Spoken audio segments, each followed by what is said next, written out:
నమస్తే శ్రీ మాత్రే నమః శ్రీ గురుభ్యో నమః. జూలై నెల 22 2025 మంగళవారం నాటి పంచాంగం ప్రకారము శ్రీ విశ్వావసునామ సంవత్సరం దక్షిణాయనం గ్రీష్మ ఋతువు ఆషాఢ మాసం కృష్ణపక్షం.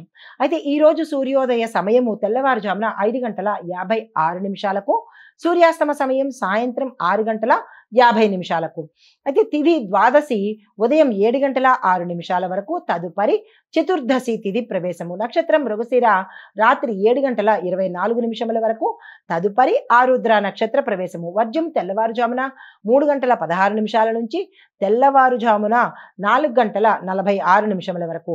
దుర్ముహూర్త సమయం ఉదయం 8:30 నుంచి 9:22 వరకు. తిరిగి మరలా రాత్రి సమయంలో 11:16 నుండి రాత్రి 12:01 వరకు. రాహుకాల సమయం మధ్యాహ్నం 3:35 నుంచి సాయంత్రం 5:12 వరకు.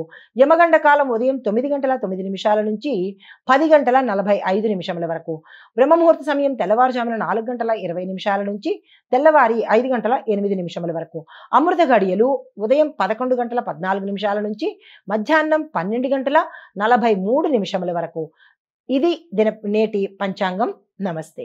తదుపరి రాశి కర్కాటక రాశి. ఈ రాశిలో ఉండే వారికి కుటుంబంలో కొన్ని ఇబ్బందులు తలెత్తే అవకాశం కనబడుతోంది. శ్రద్ధ పెట్టే ప్రయత్నం చేసుకోండి. అయితే ఆర్థికంగా మీకు కొంత మెరుగు కనబడుతుంది తప్ప పూర్తి స్థాయి మెరుగుదల అనేది కనపట్టలేదు. ఇంకా రుణాలు చేయవలసిన పరిస్థితి రావడము, రుణాల్లోకి కూరుకుపోవడము, మీరు డబ్బులు ఇవ్వాలి అని అనుకున్న వాళ్ళు ఎగవేసి పారిపోవడము, ఇలా ధనానికి సంబంధించిన ఇబ్బందులు కనబడుతున్నాయి. దానికి సంబంధించిన జాగ్రత్తలు తీసుకోవడంతో పాటు కొత్తగా ఏది ప్రయత్నాలు అయితే ఈరోజు చేయకండి. అస్సలు కలిసి వచ్చేటట్టుగా కనపట్టలేదు. దీంతో పాటుగా మీరు ఏదైనా చెక్కులని సైన్ చేయడం కానీ, లేదా అంటే బాండ్ పేపర్వి సైన్ చేయడం కానీ, అలాంటివి ఏవైనా భాగస్వామ్యంలో ఒప్పందాలకు కానీ, ఇలా మీ రంగానికి సంబంధించినటువంటి ధనపరంగా, ఒప్పందాల పరంగా, మాట పరంగా ఈరోజు ఏ ప్రయత్నాలు చేయకండి. చాలా ఇబ్బందులు తలెత్తే అవకాశం కనబడుతోంది. అయితే మీకు చెప్పదగిన పరిహారము, మాంసాహారాన్ని ఈరోజు అస్సలు తీసుకునే ప్రయత్నం చేయకండి. దీంతో పాటు నవగ్రహ ఆలయ దర్శనం చేసుకొని వీలైతే నిరాహారంతో ఉండి పళ్ళు పాలు తీసుకున్నట్టయితే కొంత మంచి జరిగే అవకాశం కనబడుతోంది. తదుపరి సింహరాశి. ఈ రాశిలో ఉండే వారికి గౌరవము, ప్రతిష్ట పెరగడంతో పాటు మీ మాటకు విలువ పెరగడము, కానీ బుధుడు వక్రీ స్థితిలో ఉండడం వల్ల మీ యొక్క కమ్యూనికేషన్లో జాగ్రత్తలు తీసుకోండి. సింహరాశి వాళ్ళు ఎప్పుడూ జాగ్రత్తగానే ఉండాలి మాటల విషయంలో. ఎందుకు అంటే బుద్ధికి సంబంధించి బుధుడు కాబట్టి ఈ బుధుడు యొక్క కమ్యూనికేషను ఇబ్బంది కలిగించేటట్టుగా వక్రగతిలో ఉన్నాడు కాబట్టి చాలా ఇబ్బందులు మీ మాట వల్ల, ప్రమాదాలు కూడా జరిగే అవకాశాలు ఉంటాయి. జాగ్రత్తలు తీసుకోండి. పరిహారంగా ఆకుపచ్చ వస్త్రాలను మీరు ఎప్పుడూ ధరించే ప్రయత్నం చేసుకోండి.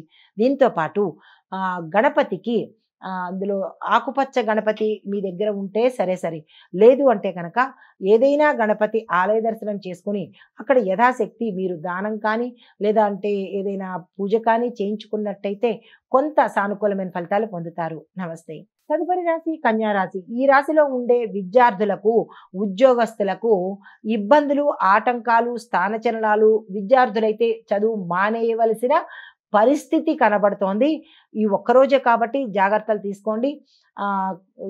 ఉద్యోగస్తులకు సంయమనం పాటించే ప్రయత్నం చేయండి.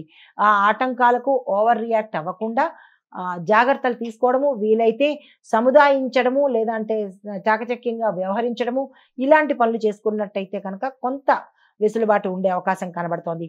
ఆరోగ్యం చూసినట్టయితే కనుక అనారోగ్య సూచనలు చాలా ఎక్కువ కనబడుతున్నాయి. అనారోగ్యము, ప్రయాణాల్లో ఇబ్బందులు, ప్రమాదాలు, ఇంట్లో కానీ బయట కానీ జారిపడ్డం కానీ, ఇట్లాంటివి దెబ్బలు తగలడాలు కానీ, కోసుకోవడాలు కానీ, ఇలాంటివి జరిగే అవకాశాలు కొంచెం ఎక్కువగా కనబడుతున్నాయి.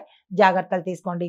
అయితే పరిహారంగా మీరు శివుడికి బిల్వదళాలతో మీ పేరిట అర్చన ఉదయం పూట చేయించుకున్నట్టయితే ఈరోజు ప్రమాదాల నుంచి కానీ, మాటల నిందల నుంచి కానీ కొన్ని ఇబ్బందులను బయటపడిన వాళ్ళు అవుతారు. నమస్తే.